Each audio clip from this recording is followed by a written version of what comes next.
આત્મીય પરિજન ભાઈઓ બહેનો, આજે આપણા જીવનમાં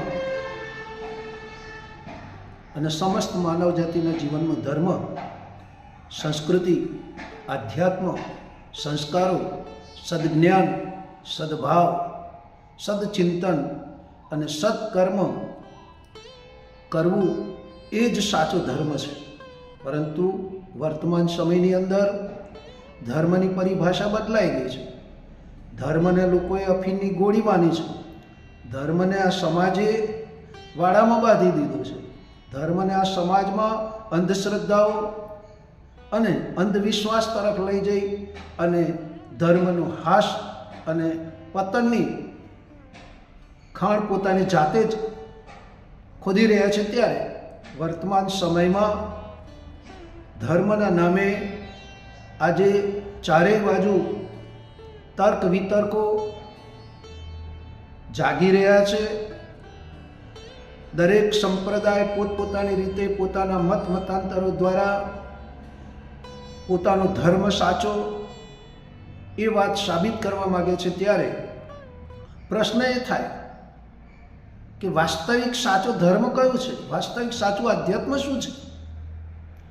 ત્યારે ભાઈઓ બહેનો, આપણા ઋષિ મુનિઓ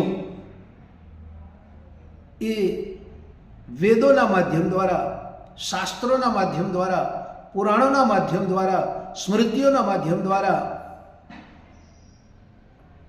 અને સળદર્શન દ્વારા આપણને જણાવે છે કે મનુષ્યના જીવનમાં સાચો ધર્મ એ એક જ છે અને એ છે કે બીજાના કલ્યાણ માટે, બીજાના દુઃખે દુઃખી થવું, બીજાનામાં સહભાગી થવું, સહકારિતા, ઉદારતા, પ્રેમ, કરુણા, લાગણી, ભાવ સાથે એકબીજાના સહકારિતા અને સદભાવનાના ધોરણે સમાજની અંદર શ્રેષ્ઠ વિચારો અને શ્રેષ્ઠ કર્મોની જનજાગૃતિ દ્વારા વ્યાપક સ્તરે એનું નિર્માણ થાય અને દરેકની અંદર ધ્રુવ ધારયતિ ધર્મ, જે પવિત્રતાને ધારણ કરે છે, જે ચરિત્રતાને ધારણ કરે છે, જે નમ્રતાને ધારણ કરે છે, ભાઈઓ બહેનો, એને આપણા ધર્મોમાં, આપણા શાસ્ત્રોમાં એને ધર્મની વ્યાખ્યા આપવામાં આવી છે. આજે એક વૃદ્ધ ફકીર આ સંદર્ભમાં એક કથા કહેતા હતા. એક પહાડી ગામમાં એક પાલતુ પોપટ હતો, જે સ્વતંત્રતા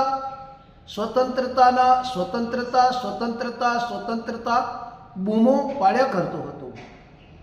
એકવાર એ ફકીર પોતાની યુવાવસ્થામાં દેશના સ્વાતંત્ર્ય સંગ્રામમાં કેટલીક વખત કેદ રહી ચૂક્યા હતા.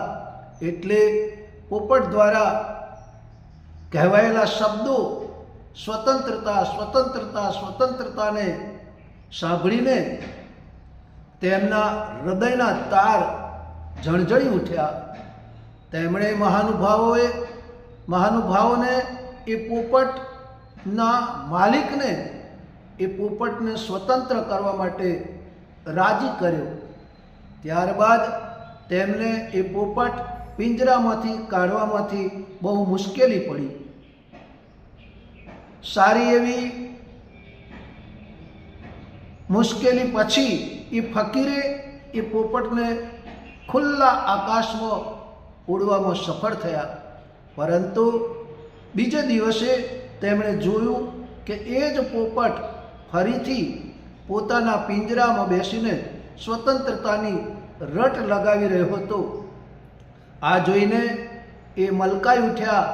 હવે એમને આચરણ વિહીન ધર્મના આડંબરનો અનુભવ થયો. તો ભાઈઓ બહેનો, આ યુગના મહાન ઋષિ, આ યુગના મહાન તત્વચિંતક, આ યુગના મહાન સાધક, જેમણે યુગ નિર્માણ યોજનાના માધ્યમ દ્વારા અખિલ વિશ્વ ગાયત્રી પરિવારની સ્થાપના કરી અને પોતે 3200થી વધારે પુસ્તકો લખી, 4 વેદોનું ભાષ્ય કરી, ઉપનિષદો, 18 પુરાણો, સ્મૃતિઓ, આ બધાનું સરળ હિન્દી ભાષામાં ભાષ્ય કરી અને સમાજની અંદર શ્રેષ્ઠ વિચારોની ક્રાંતિ આવે, સમાજની અંદર મનુષ્યનું જીવન શ્રેષ્ઠ બને, એનું ચિંતન, ચરિત્ર અને વ્યવહારમાં શ્રેષ્ઠતા આવે, ઉદારતા આવે, પ્રામાણિકતા આવે, ચરિત્રતા આવે, એના માટે અથાગ પ્રયત્ન કરી અને પોતે ગાયત્રી મંત્રને ઘેર ઘેર ગુંજતો કરવા માટે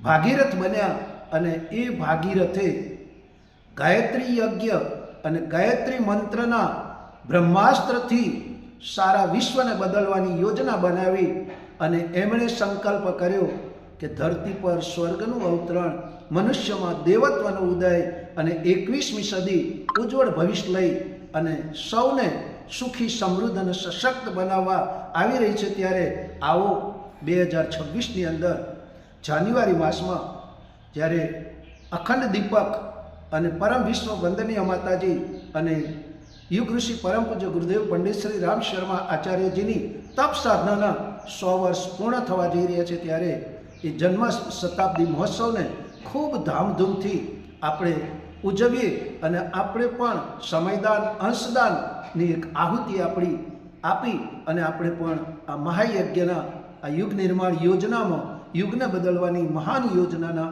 ભાગીદાર બનીએ એવા ભાવ સાથે આપ સૌને નમસ્કાર. આશા રાખીએ કે આપને આ વિડીયો ગમ્યો હશે તો આપ શેર કરજો, લાઈક કરજો અને સબસ્ક્રાઈબ કરી આપના મિત્ર મંડળ સુધી પહોંચાડજો, જેથી કરી અમારા નવા વિડીયોના અપડેટ્સ આપના સુધી પહેલાં પહોંચે અને આપ આધ્યાત્મ ધર્મ સાથે જોડાય અને સંસ્કૃતિનું, સંસ્કારોનું જતન કરો અને આપણી અંદર દેવત્વનો ઉદય થાય એવા ભાવ સાથે સૌને